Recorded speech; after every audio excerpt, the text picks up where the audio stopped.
Hi friends, ಎಲ್ಲರಿಗೂ ನಮಸ್ಕಾರ. ಕನ್ನಡತಿ ಚಾನಲ್ಗೆ ಸ್ವಾಗತ. ಇವತ್ತಿನ ವಿಡಿಯೋದಲ್ಲಿ MDRS Morarji Desai residential schools ಬಗ್ಗೆ ಡೀಟೇಲ್ಡ್ ಆಗಿ ತಿಳ್ಕೊತಾ ಇದ್ದೀವಿ.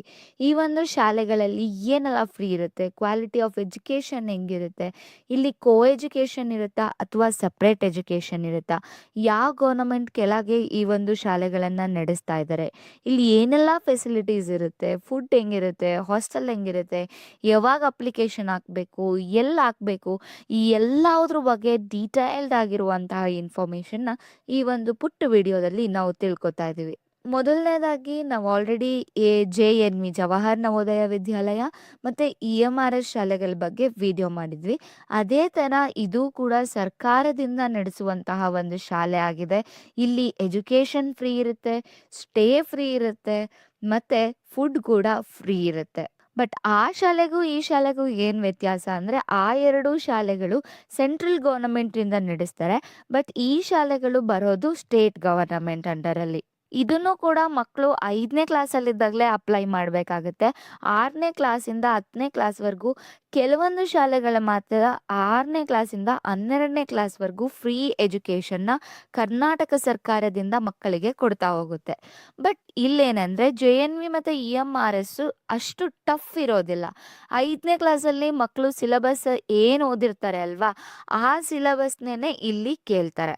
JNV ಮತ್ತು EMRS ಅಲ್ಲಿ ನಮ್ಗೆ ಏನಾಗ್ತಿತ್ತು, 3 ಸೆಕ್ಷನ್ ಇರ್ತಿತ್ತು. ಮೆಂಟಲ್ ಎಬಿಲಿಟಿ, ಲ್ಯಾಂಗ್ವೇಜ್ ಟೆಸ್ಟ್ ಮತ್ತು ಮ್ಯಾಥಮೆಟಿಕ್ಸ್ ಇರ್ತಿತ್ತು. ಇಲ್ಲಂಗಲ್ಲ, ಮಕ್ಕಳು 5ನೇ ಕ್ಲಾಸಲ್ಲಿ ಯಾವ್ಯಾವ ಸಬ್ಜೆಕ್ಟ್ ಓದಿರ್ತಾರೆ ಅಲ್ವಾ, Hindi, English, Kannada grammar, English grammar, social, science, maths ಎಲ್ಲ ಸೆಕ್ಷನ್ಸು ಇರುತ್ತೆ. ಇದಕ್ಕೆ ಸಪ್ರೇಟ್ ಪ್ರಿಪ್ರೇಷನ್ ಏನು ಬೇಕಾಗಲ್ಲ. ಬಟ್ 5ನೇ ಕ್ಲಾಸಲ್ಲಿ ತುಂಬ ಚೆನ್ನಾಗಿ ಮಕ್ಕಳು ಟೆಕ್ಸ್ಟ್ನ ಓದಿದರೆ ಆರಾಮ್ಸೆ ಈ ಎಕ್ಸಾಮ್ಸ್ನ ಕ್ಲಿಯರ್ ಮಾಡ್ಬೋದು. ಅದರಲ್ಲಿ ಜಾಸ್ತಿ ಲಾಜಿಕಲ್ ರೀಸನಿಂಗು ಮತ್ತು ಸ್ಮಾರ್ಟ್ನೆಸ್ ಬೇಕಾಗುತ್ತೆ.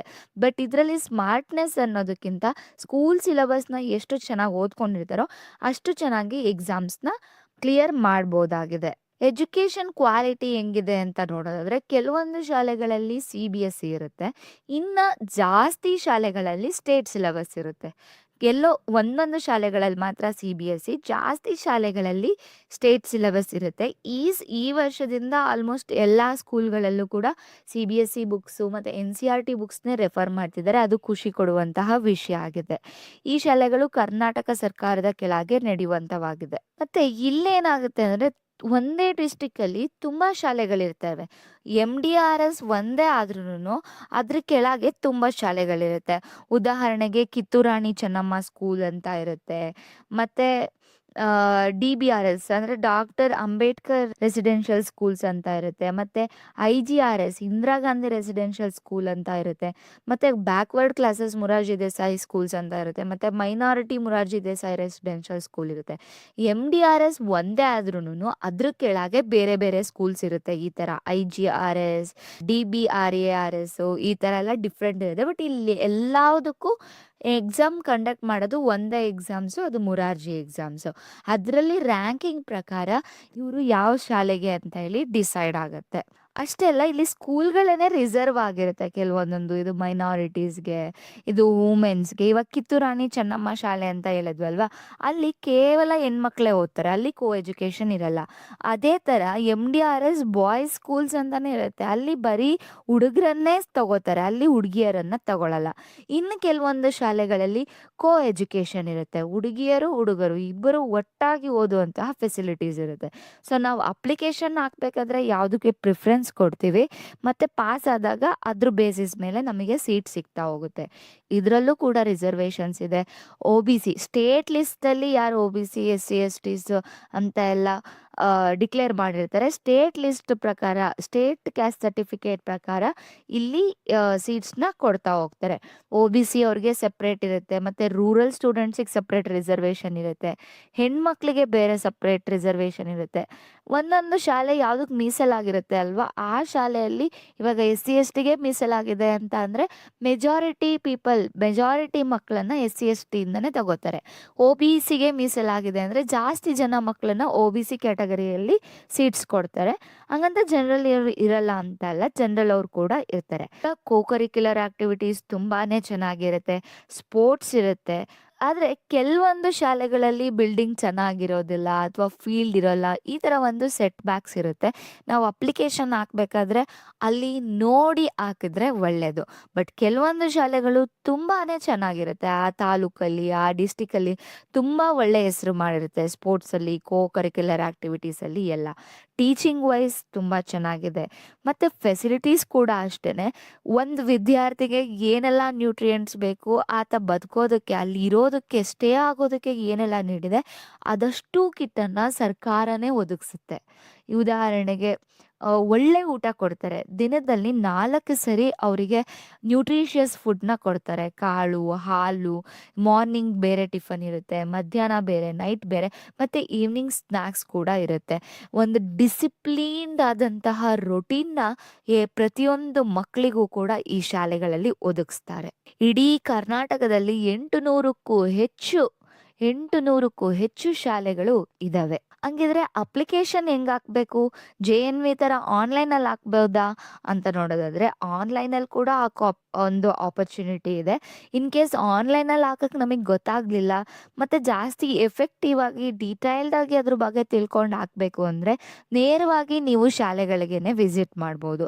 ಪ್ರತಿಯೊಂದು ತಾಲೂಕಲ್ಲೂ ಒಂದಕ್ಕಿಂತ ಹೆಚ್ಚು MDRS ಶಾಲೆಗಳಿರುತ್ತೆ. ಅಲ್ಲಿ ಕ್ವಾಲಿಟಿ ಎಜುಕೇಷನ್ ಕೂಡ ಇರುತ್ತೆ. ಅಲ್ಲಿ ಹೋಗಿ ವಿಸಿಟ್ ಮಾಡಿದಾಗ ನಿಮಗೂ ಗೊತ್ತಾಗುತ್ತೆ ನಮ್ಮ ಮಕ್ಕಳು ಯಾವ ಥರ ಶಾಲೆಯಲ್ಲಿರ್ತಾರೆ, ಈ ಶಾಲೆ ಚೆನ್ನಾಗಿದೆಯಾ, ಅಲ್ಲಿ ಸ್ಟಾಫ್ಗಳ ಜೊತೆ ಎಲ್ಲ ಮಾತಾಡಿದಾಗ, ಇಂಟ್ರ್ಯಾಕ್ಟ್ ಮಾಡಿದಾಗ ನಮಗೂ ಆ ಶಾಲೆಗಳ ಬಗ್ಗೆ ಒಳ್ಳೆ ಒಪಿನಿಯನ್ ಬರ್ಬೋದು ಅಥವಾ ಇಷ್ಟ ಆಗ್ದಲೇನೂ ಇರ್ಬೋದು. ನೇರವಾಗಿ ಶಾಲೆಗೆ ಭೇಟಿ ಕೊಟ್ಟು ಅಲ್ಲೇ ಅಪ್ಲಿಕೇಶನ್ ಇಸ್ಕೊಂಡು ನಾವು ಫಿಲ್ ಮಾಡಿ ಅವ್ರಿಗೆ ವಾಪಸ್ಸು ಸಬ್ಮಿಟ್ ಮಾಡಬೇಕಾಗಿರುತ್ತೆ. ಇದು ಅಪ್ಲಿಕೇಶನ್ನ ಫಿಲ್ ಮಾಡೋದಕ್ಕೆ ಒಂದು ವೇ. ಆನ್‌ಲೈನಲ್ಲಿ ಕೂಡ ಅಪ್ಲೈ ಮಾಡ್ಬೋದು. ಬಟ್ ಆಫ್‌ಲೈನಲ್ಲೇ ಅಪ್ಲೈ ಮಾಡಿದ್ರೆ ಬೆಟರ್. ನೇರವಾಗಿ ಅವ್ರು ಇನ್ಸ್ಟ್ರಕ್ಟ್ ಮಾಡ್ತಾರೆ ಏನು ಫಿಲ್ ಮಾಡಬೇಕು, ಏನು ಡಾಕ್ಯುಮೆಂಟ್ಸ್‌ನ ಅಟ್ಯಾಚ್ ಮಾಡಬೇಕು. ಮತ್ತು ಈವನ್ ಪಾಸ್ ಆದರೂ ಕೂಡ ನೇರವಾಗಿ ಅವರೇ ವಿದ್ಯಾರ್ಥಿಗಳಿಗೆ ಫೋನ್ ಮಾಡಿ ಹೇಳ್ತಾರೆ. ಅದು ನಿಮ್ಗೆ ಹಿಂಗೆ ಪಾಸ್ ಆಗಿದೆ, ನೀವು ಸ್ಕೂಲಿಗೆ ಬರಬೇಕಾಗುತ್ತೆ ಅಂತ. ಈ ಥರ ಅಪ್ಲಿಕೇಶನ್ ಪ್ರೋಸೆಸ್ ನಡೆಯುತ್ತೆ. ಅದರಲ್ಲೂ ಅವರೇನಾದರೂ ಸಿಂಗಲ್ ಪೇರೆಂಟ್ ಆಗಿದ್ರೆ, ತುಂಬ ಬಡವರಾಗಿದ್ರೆ, ಅನಾಥ ಮಕ್ಕಳಾಗಿದ್ರೆ, ಇಲ್ಲಿ ಖುದ್ದಾಗಿ ಆ ಒಂದು ಶಾಲೆಯ ಪ್ರಾಂಶುಪಾಲರನೇ ಒಂದು ಎಕ್ಸಾಮ್ನ ಕೊಟ್ಟು ಲ್ಯಾಟ್ರಲ್ ಎಂಟ್ರಿ ತಗೊಳ್ಳುವಂತಹ ಒಂದು ಅವಕಾಶ ಕೂಡ ಮಾಡಿಕೊಟ್ಟಿದ್ದಾರೆ. ನವೋದಯದಲ್ಲಿ ಆ ಥರ ತುಂಬ ರೇರ್ ಆಪರ್ಚುನಿಟೀಸ್ ಇರುತ್ತೆ. ಇಲ್ಲೇನಾದರೂ ಕೆಲವೊಂದು ಸೀಟು ಅವರು ಸ್ಕೋರ್ ಲಿಸ್ಟ್ ಆಗಿರುತ್ತೆ, ಆ ಸೀಟ್ಸ್ ಬಿಟ್ಟೋಗಿರ್ತಾರೆ, ಅಥವಾ ಮಕ್ಕಳಿಗೆ ತುಂಬ ಕಷ್ಟ ಇರುತ್ತೆ. ಆ ಥರ ಮಕ್ಕಳಿಗೆ ನೇರವಾಗಿ ಆ ಶಾಲೆಯಲ್ಲಿ ಯಾರು ಮುಖ್ಯೋಪಾಧ್ಯಾಯರಾಗಿರ್ತಾರೋ ಅವರೇನೆ ಡೈರೆಕ್ಟ್ ಅಡ್ಮಿಷನ್ಸ್‌ನ ತಗೋತಾರೆ. ಒಂದು ಚಿಕ್ಕದಾದಂಥ ಎಂಟ್ರೆನ್ಸ್ ಎಕ್ಸಾಮ್ಸ್‌ನ ಸ್ಕೂಲ್ ಲೆವೆಲಲ್ಲೇ ಕೊಟ್ಬಿಟ್ಟು ತಗೋತಾರೆ. ಇವ್ರಿಗೆ ಏನೆಲ್ಲ ಫೆಸಿಲಿಟೀಸ್ ಕೊಡ್ತಾ ಇದೆ ಸರ್ಕಾರ ಅಂತ ನೋಡೋದಾದ್ರೆ, ಒಂದು ಫುಡ್ ನಾವು ನೋಡಿದ್ವಿ, ಮತ್ತೆ ರೆಸಿಡೆನ್ಸ್ ತುಂಬ ವೆಂಟಿಲೇಟೆಡ್ ಆಗಿರುವಂಥ ದೊಡ್ಡ ದೊಡ್ಡ ರೂಮ್ಸ್ ಇರುತ್ತೆ, ಕಾಟ್ಸ್ ಇರುತ್ತೆ. ವಿದ್ಯಾರ್ಥಿಗಳಿಗೆ ಒಂದು ಕಿಟ್‌ನ ಕೂಡ ಕೊಡ್ತಾರೆ. ಆ ಕಿಟ್ಟಲ್ಲಿ ಅವ್ರು ಬಳಸುವಂತಹ ದಿನನಿತ್ಯಕ್ಕೆ ಏನು ಬೇಕಿರುತ್ತೆ ಅಲ್ವಾ, ಬಟ್ಟೆ ಒಗೆಯೋ ಸೋಪು, ಮೈ ಸೋಪು, ಮತ್ತು ಪೌಡರು, ಮತ್ತು coconut oil, tooth brush, paste, ಇದೆಲ್ಲದನ್ನು ತಿಂಗಳಿಗೆ ಒಂದ್ಸರಿ ಕಿಟ್ ಕೊಡ್ತಾರೆ. ಹಾಸಿಗೆ ಕೊಡ್ತಾರೆ, ತಟ್ಟೆಗಳು ಸಪ್ಲೈ ಆಗುತ್ತೆ ಅವ್ರಿಗೆ. ಫುಲ್ ಬುಕ್ಸ್ ಅವರೇ ಕೊಡ್ತಾರೆ, ಮತ್ತು ಶೂಸ್ ಕೂಡ ಫ್ರೀ ಕೊಡ್ತಾರೆ. ಪೆನ್ನು, ಪೆನ್ಸಿಲ್‌ನ ಕೂಡ ಶಾಲೆಯಿಂದನೇ ಒದಗಿಸ್ತಾರೆ. ಇದು ಅವರು ಕೊಡ್ತಿರುವಂತಹ ಫೆಸಿಲಿಟೀಸ್. ಇಷ್ಟೆಲ್ಲ ಫೆಸಿಲಿಟೀಸು ಸರ್ಕಾರ ಒಂದು ಮಗುಗೆ ಕೊಡ್ತಾ ಇದೆ. ಬಟ್ ಅದನ್ನು ಯುಟಿಲೈಸ್ ಮಾಡ್ಕೊಳ್ಳೋದು ನಮ್ಮ ಕೈಲೇ ಇರುತ್ತೆ. ಒಂದು ಕಂಡೀಷನ್, ಕಡ್ಡಾಯವಾಗಿ ಇದಕ್ಕೆ ಜಾಯ್ನ್ ಆಗಬೇಕಂದ್ರೆ ಎಕ್ಸಾಮ್ ಬರೀಲೇಬೇಕು. ಮಕ್ಕಳು 5ನೇ ಕ್ಲಾಸಲ್ಲಿದ್ದಾಗ ಎಕ್ಸಾಮ್ ಬರೆದು ಪಾಸ್ ಆದರೆ ಈ ಒಂದು ಶಾಲೆಗಳಿಗೆ ಇವರು ಎಂಟರ್ ಆಗ್ಬೋದು. ತುಂಬ ಡಿಸಿಪ್ಲಿನ್ನಾಗಿ ಕಲಿತಾರೆ ಮಕ್ಕಳು. ಬಟ್ ನಾವು ಶಾಲೆಗಳನ್ನು ಚೂಸ್ ಮಾಡಬೇಕಾದ್ರೆ ತುಂಬ ಕೇರ್ಫುಲ್ಲಾಗಿ ಚೂಸ್ ಮಾಡಬೇಕು. ಯಾಕಂದರೆ ಕೆಲವೊಂದು ಶಾಲೆಗಳು, ಇದು ಸ್ಟೇಟ್ ಗೌರ್ನಮೆಂಟ್ ಆಗಿರೋದ್ರಿಂದ, ಕೆಲವೊಂದು ಶಾಲೆಗಳಲ್ಲಿ ಮುಖ್ಯೋಪಾಧ್ಯಾಯರು ಸ್ಟ್ರಿಕ್ಟ್ ಇರಲ್ಲ, ಅಥವಾ ಆ ಶಾಲೆಗಳು ಚೆನ್ನಾಗಿ ನಡೀತಿರಲ್ಲ, ಶಿಕ್ಷಕರಿರಲ್ಲ. ಈ ಥರ ಎಲ್ಲ ಸೆಟ್ ಬ್ಯಾಕ್ಸ್ ಇರುತ್ತೆ. ಆ ಥರ ಶಾಲೆ ಚೂಸ್ ಮಾಡಿಕೊಂಡ್ರೆ ನಿಜವಾಗ್ಲೂ ಮಕ್ಕಳಿಗೂ ಇಷ್ಟ ಆಗಲ್ಲ, ಪೇರೆಂಟ್ಸ್ಗೂ ಸಮಾಧಾನ ಇರಲ್ಲ. ಬಟ್ ನಾವು ಚೆನ್ನಾಗಿ ಚೂಸ್ ಮಾಡಿ ಅಪ್ಲಿಕೇಶನ್ ಹಾಕಿ ಅಲ್ಲಿ ಸೆಲೆಕ್ಟ್ ಆದರೆ ಖಂಡಿತವಾಗ್ಲೂ ಮಕ್ಕಳಿಗೆ ಬ್ರೈಟ್ ಫ್ಯೂಚರ್ ಇರುತ್ತೆ. ಯಾಕಂದರೆ ಓವರ್ ಆಲ್ ಡೆವಲಪ್ಮೆಂಟ್ ಆಗುತ್ತೆ ಮಕ್ಕಳಲ್ಲಿ. ಒಳ್ಳೆ ಫುಡ್ ಇದೆ, ಒಳ್ಳೆ ಎಜುಕೇಷನ್ ಇದೆ, and completely free of cost. 6ನೇ ಕ್ಲಾಸಿಂದ 10ನೇ ಕ್ಲಾಸ್ವರೆಗೂ, ಕೆಲವೊಂದು ಶಾಲೆಗಳಲ್ಲಿ 6ನೇ ಕ್ಲಾಸಿಂದ ಸೆಕೆಂಡ್ PU ವರೆಗೂ ಕೆಲವೊಂದರಲ್ಲಿ CBSE ಇದೆ, ಜಾಸ್ತಿ ಸ್ಕೂಲಲ್ಲಿ ಸ್ಟೇಟ್ ಸಿಲೆಬಸ್ ಇರುತ್ತೆ. ಇದಿಷ್ಟು MDRS ಶಾಲೆಗಳ ಬಗ್ಗೆ. ಇದರಲ್ಲಿ ನಿಮ್ಗೇನಾದರೂ ಡೌಟ್ ಇದ್ದರೆ, ಅಥವಾ ನೀವು ಇದೊಂದು ಇನ್ಫಾರ್ಮೇಷನ್ ಹೇಳ್ಬೇಕಿತ್ತು ಮಿಸ್ ಮಾಡಿಬಿಟ್ಟಿದ್ದೀರಾ ಮತ್ತೆ ಹೇಳಿ ಅಂತ ಹೇಳಿದ್ರೆ, ಅಥವಾ ಇದಿಷ್ಟರಲ್ಲಿ ಏನಾದರೂ ಡೌಟ್ ಇದ್ದರೆ ಕಮೆಂಟ್ ಬಾಕ್ಸಲ್ಲಿ ಕಮೆಂಟ್ ಮಾಡಿ. ಏನೇ ಡೌಟ್ ಇದ್ರೂ ಕಮೆಂಟ್ ಮಾಡಿ, ಅದಕ್ಕೆ ನಾವು ರಿಪ್ಲೈ ಕೊಟ್ಟೇ ಕೊಡ್ತೀವಿ. ಇದರಲ್ಲಿ ರಿಪ್ಲೈ ಮಾಡೋಕ್ಕಾಗಲಿಲ್ಲ ಅಂದರೆ ಮತ್ತೊಂದು ವೀಡಿಯೋದಲ್ಲಿ ಅಥವಾ ಮತ್ತೊಂದು ಶಾರ್ಟ್ಸಲ್ಲಿ ಕೂಡ ನಾವು ರಿಪ್ಲೈ ಮಾಡ್ತೀವಿ. ಇದಿಷ್ಟು MDRS ಶಾಲೆಗಳ ಬಗ್ಗೆ. ಇದನ್ನು ಖಂಡಿತವಾಗ್ಲೂ ಶೇರ್ ಮಾಡೋದಕ್ಕೆ ಮರಿಬೇಡಿ. ಯಾಕೆಂದರೆ ಶೇರ್ ಮಾಡೋದು ಒಂದು ಚಿಕ್ಕ ಕೆಲಸ, ಬಟ್ ಯಾರಿಗೆ ನೀಡಿದೆ ಅಲ್ವಾ, ಅದು ತುಂಬ ದೊಡ್ಡ ಹೆಲ್ಪ್ ಆಗಿರುತ್ತೆ. ಸೊ ಲೈಕ್ ಮಾಡಿ, ಶೇರ್ ಮಾಡಿ, ಸಬ್ಸ್ಕ್ರೈಬ್ ಮಾಡಿ. ನಿಮ್ಮ ಸಪೋರ್ಟ್ ನಮ್ಮ ಎನರ್ಜಿ. Thank you.